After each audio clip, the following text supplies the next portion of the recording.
مساء السعادة وسكر زيادة على متابعين حلو. النهاردة هنعمل مع بعض طريقة المكرونة البشاميل الجوس الطرية الحلوة. أنا معرفش في ناس بتحبها ناشفة ازاي. المهم حطينا مية على النار كده فيها ملح تغلي عشان ننزل بالمكرونة. جبنا ربع كيلو لحمة كده، نزلنا بالبصلة في الأول اديناها يعني دبلت، نزلنا باللحمة والملح والفلفل، بهارات لحمة أي بهارات عندكم، معلقة كبيرة صلصة طماطم وشوية مية لحد ما تستوي كده وتتسبك.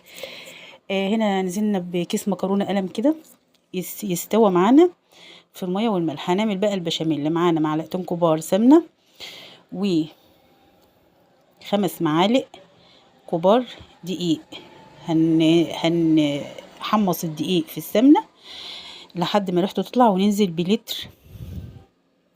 لتر ونص لبن او لتر لبن ونص شوربه وملح وفلفل ورشه جوز الطيب، وتقليب مستمر بقى. طبعا لو حطيتي لتر ونص لبن او لتر لبن ونص شوربه هتحطي 6 معالق كبار دقيق من معلقه الاكل دي. طبعا البشاميل اللي كده كان جاهز.